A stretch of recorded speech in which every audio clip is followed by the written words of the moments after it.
Bismillahirrahmanirrahim. Alhamdulillahirabbil alamin. Allahumma shalli ala sayyidina Muhammad wa ala sayyidina Muhammad al-Fatih wal khatim wa sabab. Nasr al-haq bil hadi ila siratal mustaqim wa ala alihi wa sahbihi. Aqabati min dhanil azim. Subhanaka ya Allah la ilma lana illa ma 'allamtana innaka antal alimul hakim. Rabbi shrah li sadri wa yassir li amri wahlul 'uqdatam min lisani yafqahu qawli. Amma ba'd. Kita lanjutkan taklim kita sampai kepada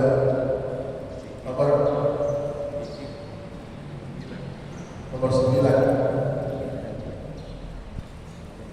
As-salatu munfaridan anis sofi. As-salatu sholatnya munfaridan sendirian anis sofi pisah dari barisan. Ente sholat berjamaah kok bisa sholatnya bisa sendirian dari jamaah? Apa hukumnya? Makruh. Memisahkan dari barisan makruh. Orang berjamaah itu melanjutkan barisan yang ada, isi yang sudah ada, lanjutkan yang sudah ada. Jangan sendiri, jangan pisahin diri dari barisan. Namanya munfaridan. Namanya munfaridan, menyendiri. Makanya orang sholat sendiri namun sholat munfarid. Kalau bareng-bareng namanya jamaah, kalau sendiri-sendiri namanya munfarid. Itu makruh. Nomor 10, irtifa'ul makmum anil imami. Posisi imam dibikin tinggi daripada makmum. Itu makruh. Orang jangan mencitrakan. Jadi tidak merasa istimewa sendiri itu. Sangat dibikin pencitraan. Jangan imam dibikin tinggi sendirian. Itu makruh.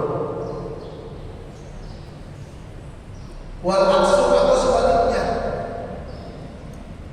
makmum yang dibikin posisi tinggi. Lil ghairi hajatin, padahal tidak ada perlunya. Tidak ada hajat untuk itu. Tidak ada perlunya. Tidak ada untuk banjir. Kok diginiin? Iya kalau begini imam banjir. Oh itu ada perlunya namanya. Kok ditinggiin imamnya? Di posisi imam kalau nggak ditinggiin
li ghairi hajah. Bapak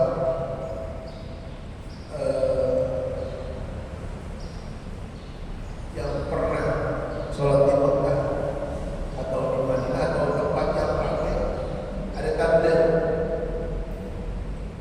Allahu Akbar, Allahu Akbar, sami Allahu Rabbana wa lakal hamd. Itu tabligh. Apa namanya? Tabligh atau bahasa kita?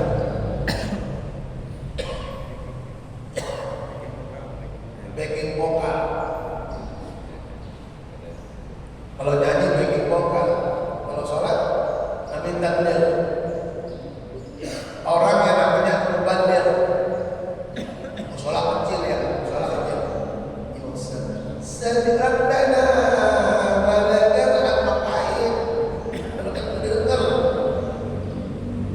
kalau di Mekah atau Madinah kan masjid terlalu besar,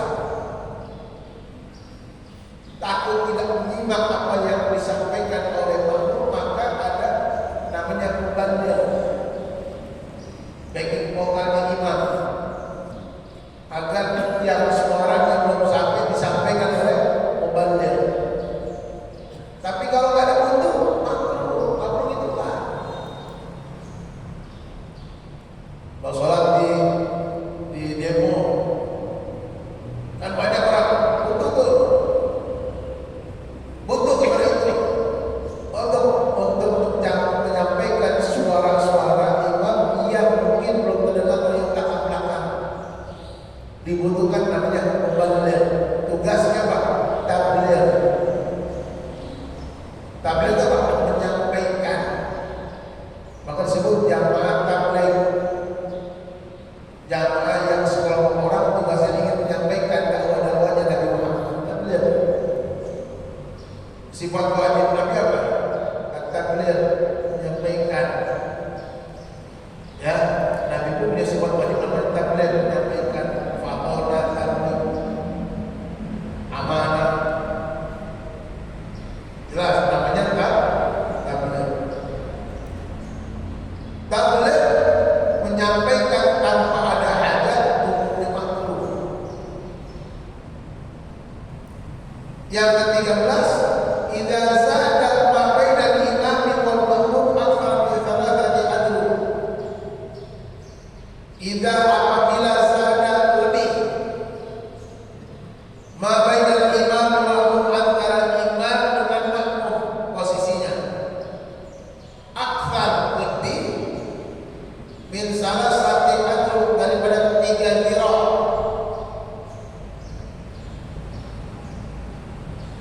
Jarak imam dengan makmum tidak lebih daripada 3 dirham. Mitrin wa nisfi, kurang lebih takriban 1,5 meter. 3 dirham sama dengan 1,5 meter. Sudah terbiasa dengan imam, hanya makmum. Sudah. Jangan ini kita makmum sombong. Makmum tidak boleh lebih daripada 1,5 meter jarak antara imam dengan makmum. Ini kan berapa? 1,5 meter. Jangan imam di sini baru-baru kita bersalah. Makmum. Ya, tidaklah melebihi jarak antara imam dengan makmum yang di belakangnya, tidak boleh lebih daripada 1,5 meter. Dan jarak. Ya, kalau kita berjamaah, ini imam, itu makmum dulu, makmum, sah kan makmum. Jelas ini. Dhabitul mufawwitu lil fadilah. Dhabit itu definisi. Al-mufawwitu lil fadilah, yang mufawwid, perkara yang dapat melewatkan, lil fadilah, untuk mendapatkan fadilah, keutamaan.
tidak semua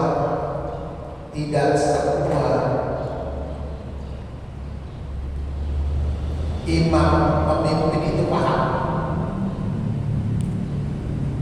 Tidak semua pembimbing itu mengerti. Tidak semua pembimbing itu menguasai. Terutama orang pembimbing itu menjadi kewajiban orang yang membimbing adalah maksudnya dakwahnya. Ente punya tanggung jawab satu bis yang ente pegang tanggung jawab ibadahnya, bukan hanya ziarahnya saja, termasuk ibadahnya jamaah tanggung ente. Karena ente juga punya imam dalamnya. Abang paham ini? Termasuk sholat jamaah, termasuk sholat jamaah,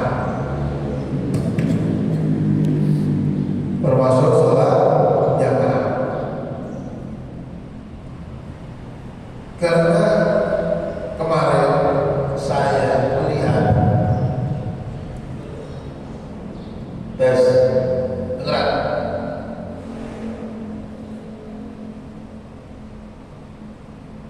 waktu dari Jeddah ke kota Madinah itu akan ada satu sholat di mana kita jalan jam 11 siang. 11 siang. Jeddah Madinah itu naik bis 5 sampai 6 jam. Naik bis 5 sampai naik kereta 2 jam. 2 jam setengah. Kalau jam 11 siang berarti akan sampai kota Madinah itu sore jam 5.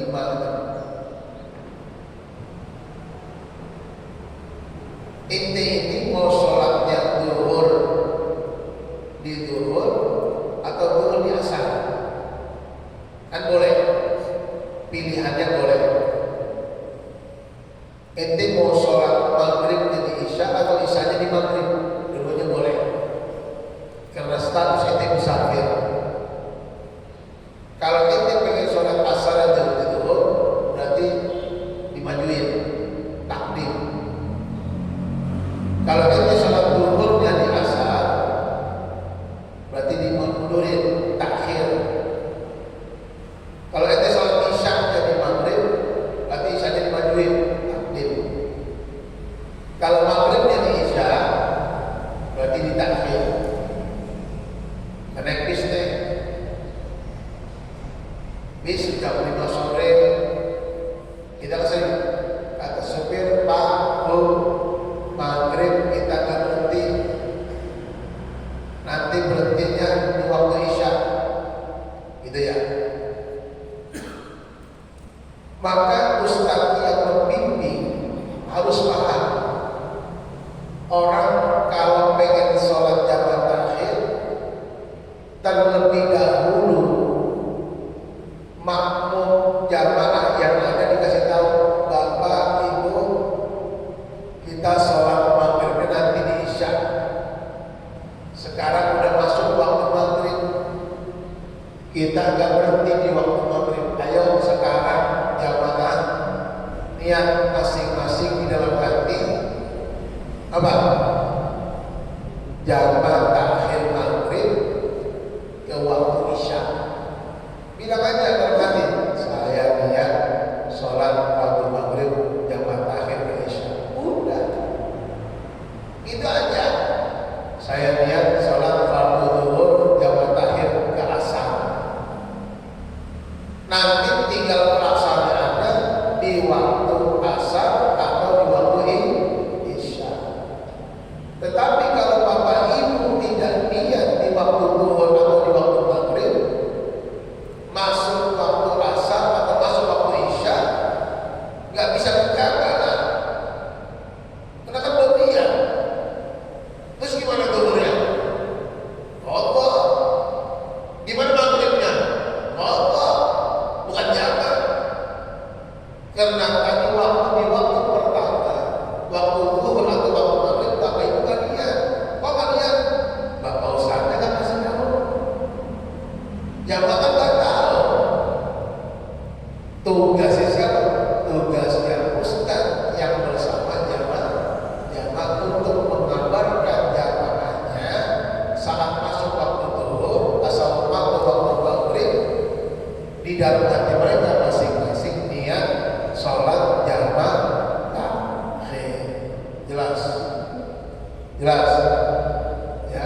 sholatnya dalam perjalanan, karena nggak semua yang ikut dalam perjalanan ngaji waktu di rumahnya.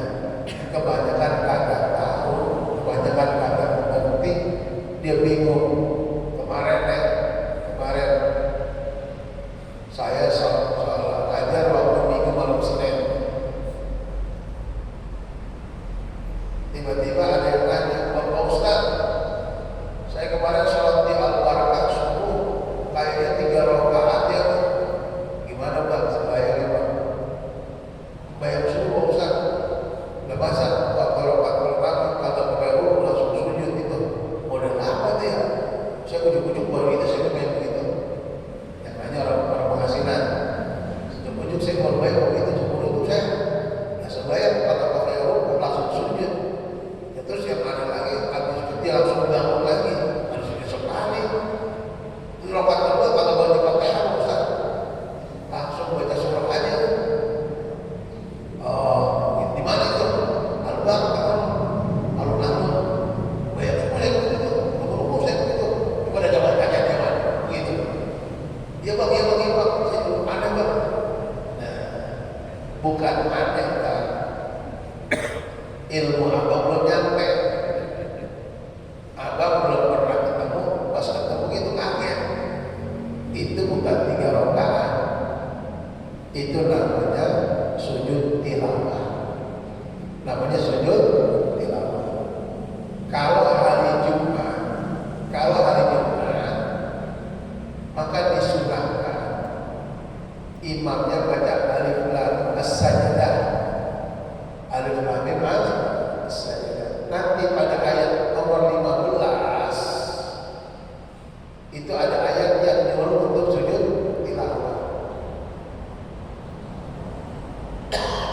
Makmum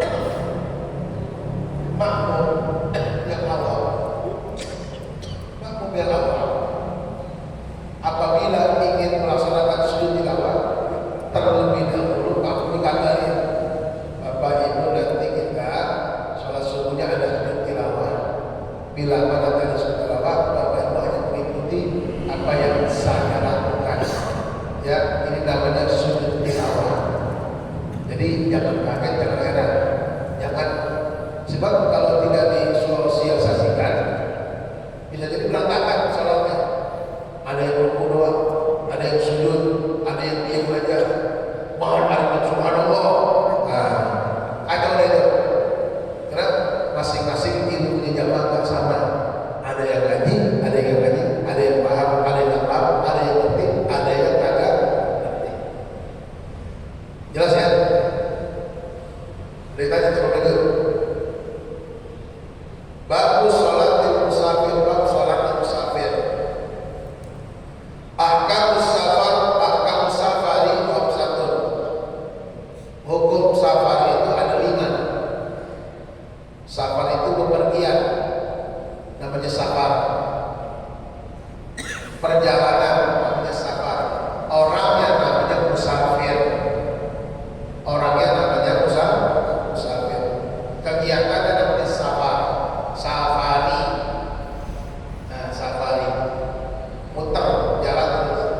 Makanya ada soal apa lagi? Saya pakai safari. Safari dakwah.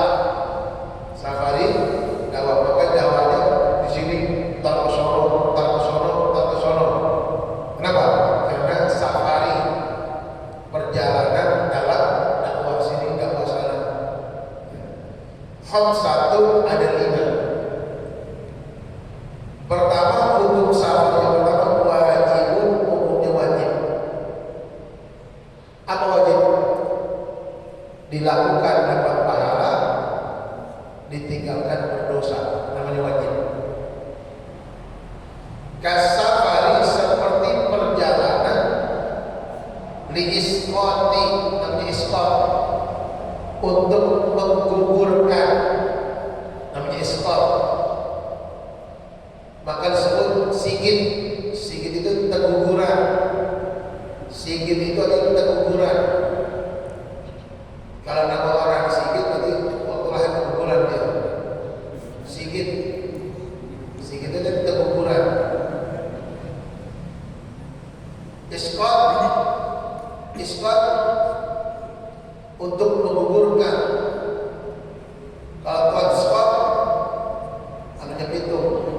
What smarts Ferdon saya gitu. Apa isbat? Isbat untuk mengumpulkan perjalanan yang dilakukan untuk mengumpulkan fardil haji, kewajiban haji. Orang yang belum haji wajib haji. Betul. Orang yang belum haji maka wajib haji karena haji itu rukun Islam. Yang keberapa? Bagi yang mampu. Ente mampu, maka wajib ente untuk melaksanakan ibadah haji. Jelas ini? Dari Indonesia ke Arab Saudi harus safar kan? Safar karena jarak yang jauh, ribuan kilo dari Indonesia sampai ke Arab Saudi. Nah, bapak ibu melakukan safar untuk menggugurkan kewajiban haji, safarnya wajib. Hukum safarnya wajib.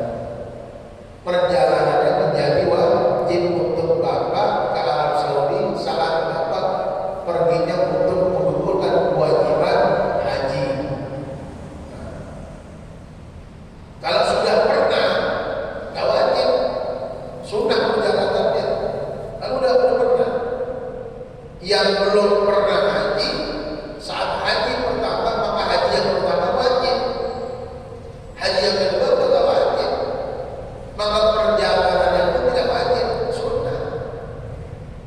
Kan udah gak wajib buat bapak udah pernah haji, udah 2 kali 3 kali haji lagi. Wal umrah, orang yang belum pernah umrah punya kewajiban dalam seluruh umrah sekali. Ada pun kedua kali, ketiga kali udah gak wajib. Orang belum pernah umrah berjalan ke Mekah untuk umrah maka perjalanannya hukumnya wajib apa? Untuk mengumpulkan kewajiban umrah dalam dirinya setahun sekali. Ada pun 2 kali, 3 kali udah gak wajib, sunnah. Jelas. Perjalanan haji, perjalanan umrah yang pertama hukumnya perjalanan wajib, safarnya wajib. Yang kedua, wali talabil ilmil wajib.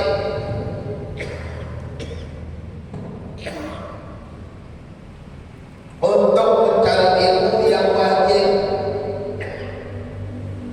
dari Bekasi ke Dawa,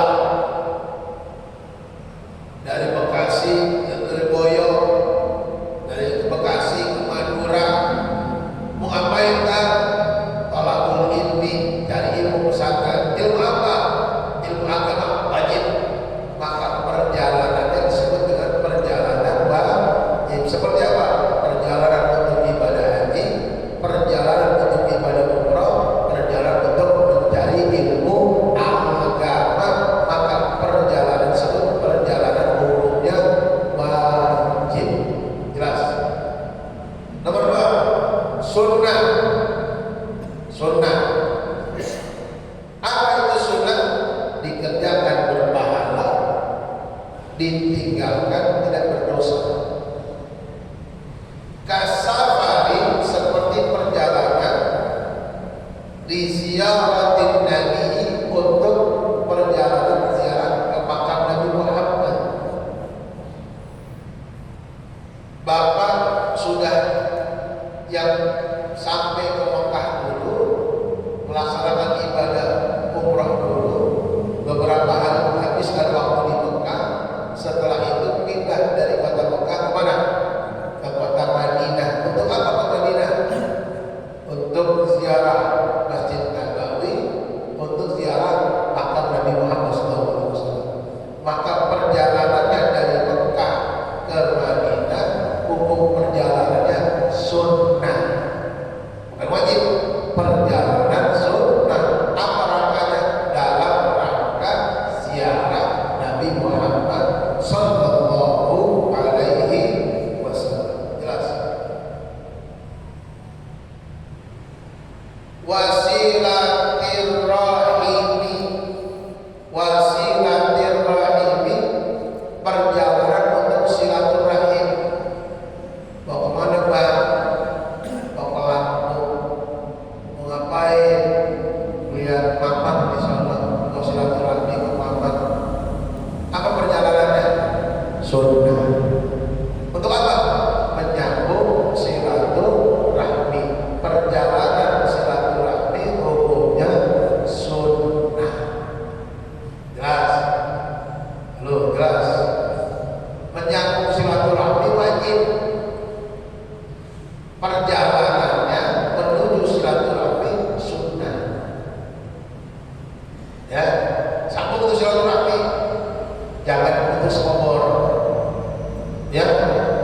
silaturahmimu kepada orang yang memutuskan silaturahmi dengan kamu.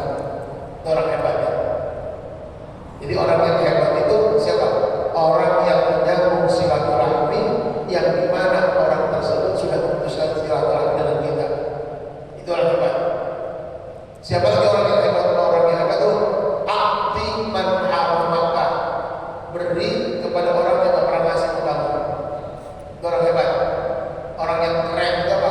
Orang yang kasih kepada orang yang kagak pernah ngasih. Kalau ngasih apa yang biasa ngasih, biasa. Silaturahmi kepada orang yang suka silaturahmi itu biasa.